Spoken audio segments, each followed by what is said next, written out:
All right, we need to remove distractions. So let me give you an example. So let's say I'm going to start decluttering and I'm going to start in the family room. All right, so I spend a couple of minutes in the family room and I discover, my son has left his shoes in here. So I'm just going to pop them down to his bedroom. Now, while I'm there, I notice that his bed's not made. So I quickly make his bed and then there's a bit of dust on the floor. So I'll do a quick vacuum and think, okay, I'm decluttering. So I go back to the family room, and in the family room, I find a dirty sock and I take that to the laundry. While I'm there, a load of laundry needs to go on. So I put a load of laundry on. All right, I'm meant to be decluttering. So back to the family room I go. You can see what's happening, can't you?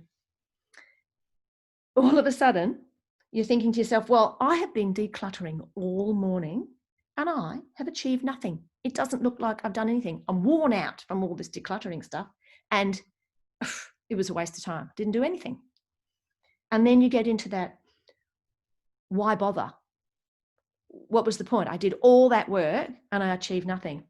Well, what the problem was that you've done lots of stuff, but you haven't actually done the stuff that you needed to do.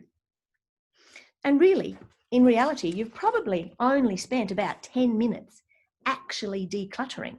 You didn't stick to that task and get that task done. So, something to remember. You will succeed faster if you focus on one area at a time. So if you're flitting from room to room, you will find that is a really big mistake to make when you are trying to declutter. What you actually want to do is you actually want to create a snowball effect. You want to work in one space until it is done.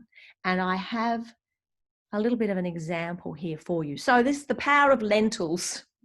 I've also used rice.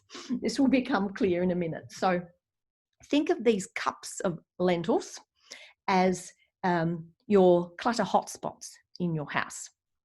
So one might be the kitchen, one might be the bathroom, one might be the bedroom, one might be the family room. And we need to declutter all of these spaces. All right, so let me show you 2 ways of doing it. Let's look at the left side of the screen first. So what we've done on the left is we've decluttered a little bit in each space. And we've achieved a fair bit. We've done a little bit in the kitchen, and we've done a little bit in the bathroom, we've done a little bit in the bedroom, we've done a little bit in the family room. And you can see in the bigger container there, that's how much clutter we have removed. But when we stand in our kitchen, it doesn't really look like we've done anything much, to be honest. When we stand in our bedroom, it doesn't really look like we've done much there either. And it can be very easy to become disheartened and to think, well, that wasn't really worth it. Whereas if you look over onto the right-hand side over here, we've spent the same amount of time, but we've done it in the one space right here in this space. So this might be our kitchen. And we've achieved the same amount over here, but it's clearly visible in this one space in our kitchen. I'm so terribly sorry. We have a visitor. I have to get somebody to deal with them. Ethan, now.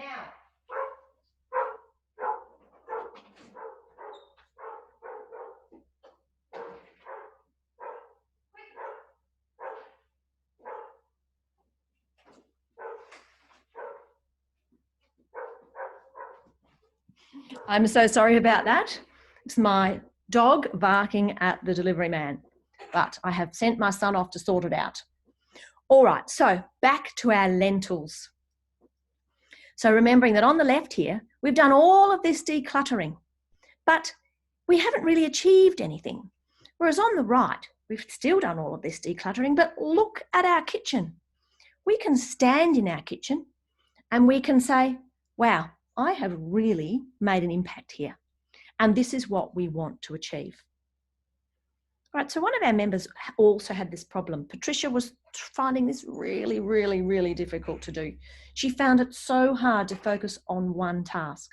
She was constantly worried about all the other things on her to-do list. It took a little while, but she slowly changed her practices. Because she realized she wasn't achieving anything faster by jumping from task to task. And in fact, science actually backs that up. Science actually tells us that multitasking is a myth. We actually can only focus on one thing at a time, but then we have to change our thinking to think about that one thing, and then we flip over to the next thing and we flip back to the next thing. And it's actually a very inefficient way of doing stuff. So by focusing on the one thing until it's done, we create momentum and a sense of achievement. And Patricia has found that this has happened. It's encouraged her to tackle more hotspots in her home because she can now see the benefits of all of her work. She can see the effort that she's putting in is actually making a difference. So I want you to stop making everything so hard for yourself. I want you to pick a room and I want you to stay there. I want you to stay there on the day that you're decluttering it and stop running around, taking things back to other places in the house and getting distracted. I want you to stay in that room.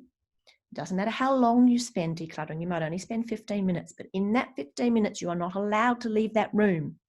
Take some bags or boxes in with you. Have one for rubbish, one for relocating around the house, and one for donating.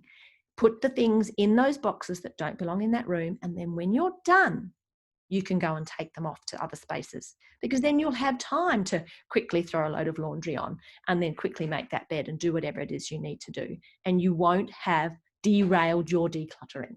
All right. So I want you to stay in the room. Remember that you will succeed faster if you focus on one area at a time.